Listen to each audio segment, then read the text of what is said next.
If you haven't been on Twitch lately, here's the latest thing they did that pissed everyone off. Twitch has a highlight feature.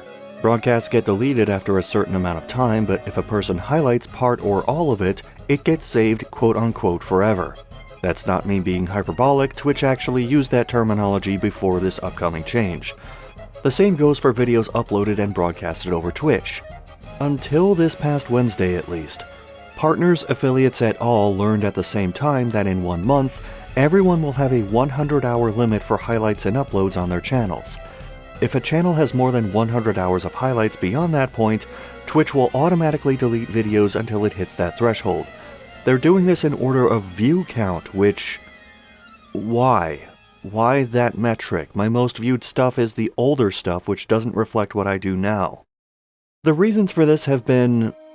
flimsy, to say the least, to the point people on Twitch's end clumsily sidestep any questions when confronted about this. For one, they claim that less than 0.5% of streamers currently have over 100 hours of highlights and uploads, and on that, I call bullshit.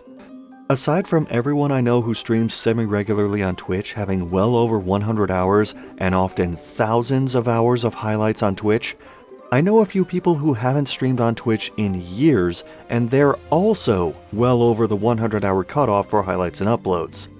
The most damning reason Twitch gave is that highlights haven't helped with viewer discovery, accumulating less than 0.1% of the hours of viewership on Twitch. If you've used Twitch before for any significant length of time, you know why this is. Twitch is not designed for discovery. It has some tools for archival, but it has virtually nothing that helps with searching for new stuff to watch, particularly anything that's not happening live. And what they do have doesn't work well.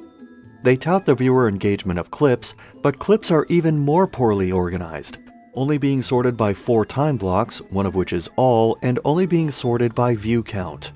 If you're looking at someone who streams more than once or twice a week, good luck finding a clip that's more than a week or two old, or, if it's a variety streamer, clips of a specific game. Making matters worse, the clips function will sometimes break and create multiple copies of the same moment multiple times, or create clips from moments a person did not actually tell Twitch to save. As you might expect, people absolutely hate this move. Here's how a Discord server of North American stream partners took the news. The reaction game is on point. The reasons for this reaction are numerous, but here's a few of the main ones. First, it's common among streamers to have a YouTube archive. I actually have one myself, but not everyone does this. To this point, it wasn't necessary to do this, and Twitch gave no indication that it would become necessary to do this. Also, some people don't archive absolutely everything immediately, so unless a streamer meticulously combs through their entire catalog, something will most likely get missed. This problem is exacerbated by either streaming often or being a long-time user. For example, I've been a casual streamer on Twitch since 2011. My streams of Monster Hunter World alone put me over the 100-hour limit. My It Came From Gamefly streams put me 180 hours over the limit. Overall, I have over 2,250 hours of video spread across over 1,330 highlights and uploads. Among those videos are speedruns, which is another massive problem. Twitch highlights are heavily used for speedrun record keeping. Knowing a run was streamed on Twitch adds an extra layer of verification. It's much harder to cheat when it's clear everything was done live, let alone cheat and get away with it. Speedrun sites like the massive speedrun.com use Twitch highlights to submit, verify, and keep track of times for thousands of games. When this limit goes into effect, it can end up wiping out massive swaths of times and even leaderboards.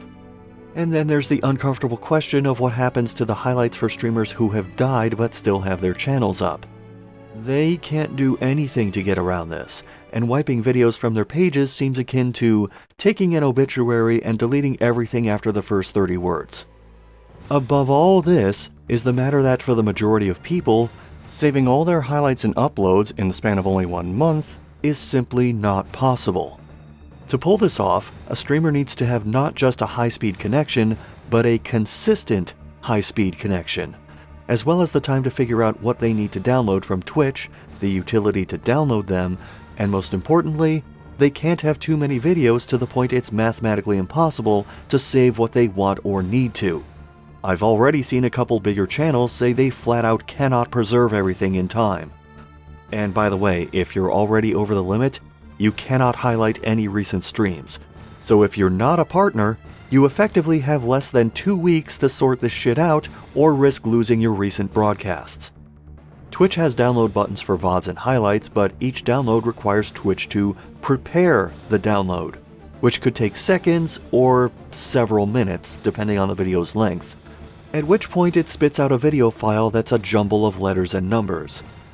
Even with the help of a custom script that downloads highlights way more efficiently than Twitch normally allows, a streamer still needs the necessary time to set up downloads for everything, as well as the disk space to store everything, even if only temporarily.